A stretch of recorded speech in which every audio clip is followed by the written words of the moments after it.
And welcome back, everybody, to WTL. Where's the line? Nebraska's first and only sports betting show. I'm your host, Andy Klassen, joined by Jabron.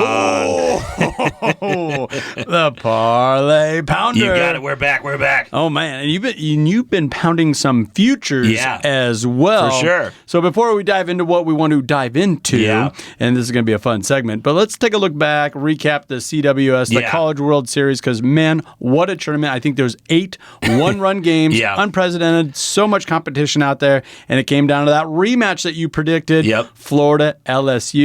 And the Tigers got the revenge. Yeah, for sure. And definitely these were my 2 favorite teams going into the tournament, Andy. And I kept saying it, Florida, LSU. Wanted that 2017 rematch. It happened. And, those one-run games with Florida really got them into the position they wanted to. But really in the championship, it was those freaking games that those teams were putting up 18 to 21 runs. It was just absolutely crazy, the bats, those last 2 games or whatever. So it was really nice that LSU got that first game in the championship under their belt, because then it was just doors were wide open for both teams. So it was a lot of fun. It was fun to hit that futures bet for the LSU Tigers, and I called that one right at regionals. So. Super regionals. When Tulane had to go to LSU, you're like, nope, this is too easy. They're there. And with Paul Skeens, why not? I had some success too. For sure. TCU, and they did well. They advanced, but they did drop they obviously didn't make the championship 3-game series. And I thought with those, that 18-4, 24-4,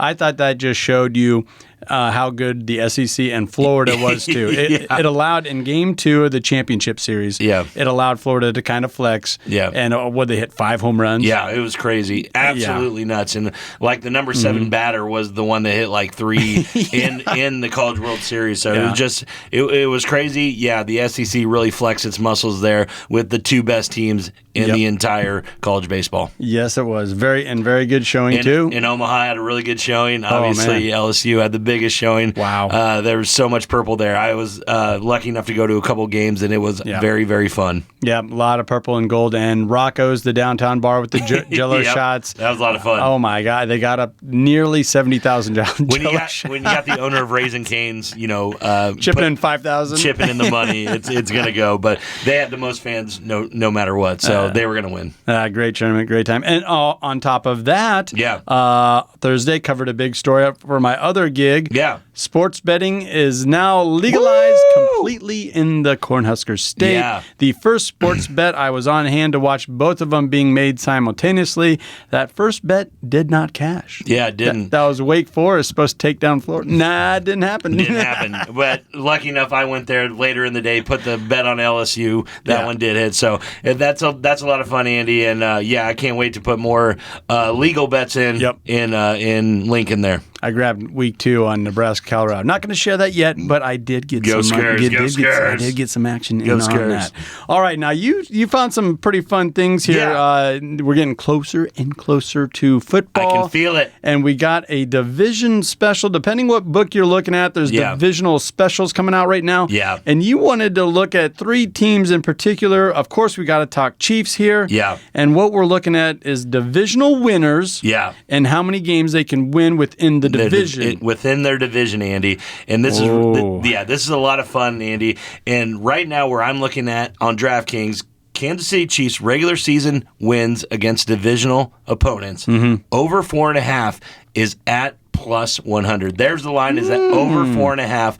Each team gets 6 divisional games during the regular season, and the Chiefs are going up against the Raiders, the Broncos, and the Chargers. So so that line right there is trying to tell you that it doesn't think that they're going to do that. They're not going to win 5 games. 5 of the 6. But at plus 100, that's pretty juicy right there, Andy, to either look at that and say maybe not or maybe. The under is sitting at a minus 130, so not terrible odds there. But I just look at the Kansas City Chiefs schedule, Andy, and they get Denver twice in the first part of their season, weeks 6 and 8. So they only get a week in between the Broncos that, the Broncos are going to have to game plan for them a couple times, 2 times in 3 weeks. So I really think that this bet is going to hit if I go on the over. I really think the Chiefs are just out of the world better than everybody else in this division right now. Has Mahomes ever lost to the Broncos? Never. He's never lost a divisional game.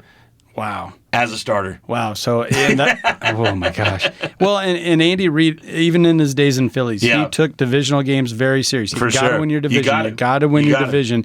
And I mean, I think everyone's kind of looking at the Chargers as the number 2 team there as the biggest contender.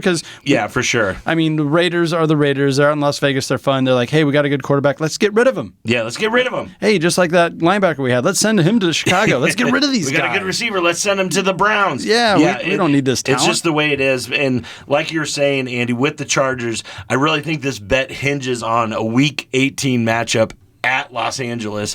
So I think they might drop one here, drop one maybe to the Broncos, maybe to the Chargers early, and it's all going to boil down to if they can get that 5th divisional win, Week 18, at Los Angeles, which I think they do. So I am going with that plus 100 for the Kansas City Chiefs, over 4.5. They got to hit 5 wins. I think they get 5 of the 6 out of the division. I think they can get 5 of the 6 as well, and they've been doing it every year since Andy starter. Reid has made the change to Mahomes. Good move. Good move. Let's move on to the Vikings. Let's head on up north. Yeah. Their line is set at 3.5, and that's plus 125 for that 3.5. Yeah, I just think this is way too juicy, Andy. I think they get 4 no matter what. Yeah. I really do. I mean, you're looking at Chicago, Detroit, and Green Bay. The only thing that's really crazy about this line, Andy, is they play 3 division games the 3 last weeks of the regular season. They got North Detroit, Green Bay, Detroit, week 16, 17, and 18. So, if you can get one early and they need these wins to get in the playoffs, they could shoot off 3 right at the end. So I really like the plus 125. I really think the Vikings can do it. Even if they drop a game to Chicago or Green Bay early, they got that chance to run the table at the end of the season when they need those wins to get into the playoffs, which I do believe that they're going to need. Oh, I think they're a playoff team, and I've turned into this Kirk Cousins apologist, and I don't mean to be. Right. And I'm a Bears fan, but I still need to see more from our young quarterback. I do like the receiver that we grabbed from Carolina, DJ Moore. As you mentioned a week ago, he's the all-time leading receiver as far as yards go in Chicago history. No doubt. That's pretty darn good. Just pick that guy up off the... That's pretty funny. And people are like, what are we're talking about Las Vegas. What's Carolina doing? But anyhow, fired the best coach ever. Rebuild. How could they let the best coach ever? Yeah, I know. That's we a little need Husker him. We fan. need him here in Nebraska. That's a little Husker fan. But getting back to the Vikings, I think it's a slam dunk. And that's kind of a little, play at the end there where they could run 3 games in a row. So, they can get in trouble early and still pull it off at the end, especially if they need games to make the playoffs. Yeah, this is, I think. They can do this. I think this is a slam dunk, like you said, Andy. If, they play Chicago in week 6, Green Bay in week 8, and then Chicago again in week 12. So I really think they can drop one of these games and still hit this bet with those 3 games at the end with Detroit, because if we're talking candidly about the Lions and Green Bay, I don't think they're going to be in playoff contention, and I think the Vikings are going to be, for seeding purposes, needing to win these last 3 games. So I really like the bet at plus 125. You can't beat the value. Give me the Vikings over 3.5 divisional wins. I like the plus money. There you go. Now, you are the parlay pounder, and you like to get a little wild. Should we get a little wild here with the team out east? Let's do it. The New York Jets have the exact same line set at 3.5. That's the total in their division. The over is at a plus 110. Yeah, the new Packers is what I like to call these guys. The new Packers. It's still old guys. It's still old guys. So, this is a harder one to read, obviously, Andy, because we don't know what this team's going to look like. They do got a bunch of young talent to put around Aaron Rodgers, which is, they're a really fast team, and we saw that last year. They can rattle off wins. It's a better defense, It's a better defense, too. Way better than the Packers have. A lot better than Aaron Rodgers had behind him in the past years. But will this all mesh? Will Aaron Rodgers get down on them if they lose a couple games early or something like that. In this division, we're talking New England, Miami, and what's the other one, Andy, that I can't think of right now? Jacksonville? No. That's the South. That's the South. It has to be the East. Giants, probably? Giants are the NFC team. I'm sorry, you listeners, that I can't figure this out. It's Miami, New England. Tennessee. And no, they're AFC South too. I keep thinking of the South team. Buffalo Bills. Well, sorry. that's your trip. That's your hiccup right there. Yeah. But with the Patriots, you don't know where they're at. Yeah. And New York gets up for those games, even though they lose a lot of them, or they have over the years. Yeah. I can see a path here. However, the under is sitting at a -140, so that kind of tells you. This isn't a slam dunk. No, I think the -140 really is the play here, Andy, because you just look at these divisional foes, and you got to think right out the gate that their first game of the season is a Monday night game against Josh Allen and the Buffalo Bills.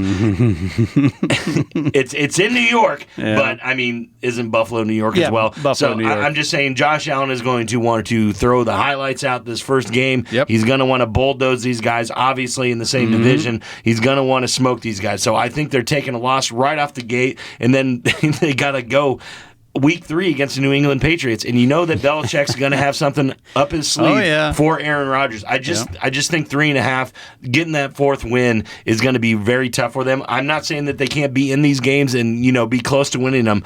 I just don't believe that he's going to beat New England twice or Miami twice. And that's what's going to have to happen to hit this bet. So I think Miami is, ascending. It's ascending really, really good. Depending on injuries. Depending on injuries and stuff. Yeah, if Tua can stay healthy or whatever, I just think that the under on this play is the best way to go, just because there's too many question marks about the roster and if Aaron Rodgers will mesh with these guys, and the division being pretty good. Yeah, Buffalo's at the top, not at the top of the division, top of the league. Yeah, no doubt. They're a top 3 team in the league. New England's been getting better since they've parted ways with Tom Brady, and Miami's the ultimate wild card to me. Yeah. If Tua's healthy, they can beat anybody, or they can lose to anybody. Right. Tyreek Hill can blow the top off the defense, or they couldn't throw it to him once. It's just the way that Miami's kind of been ever since Tyreek got there. They can beat anybody, or they can be the worst team in the league. And say the same for now. I'll put New York, the Jets, into that too. It's the same thing. Yeah, it's the same thing. They might be able to beat everybody any week, or they could lose to anybody. Exactly. And let's call a spade a spade. Aaron Rodgers is no spring chicken any longer. He's not. But he's playing really good. well. He's good. But time is time. And Father Time is undefeated. I heard something like that. Yep. Hey, let's take a minute to recognize one of our fabulous partners, and that is the Nebraska Brewing Company. We've been enjoying the smooth, easy drinking Ale Storm, the official beer of Omaha's AAA baseball team. Precisely crafted with Pilsner malt and Sterling hops, making it the perfect summer baseball beer. Don't go anywhere, folks. This is WTL.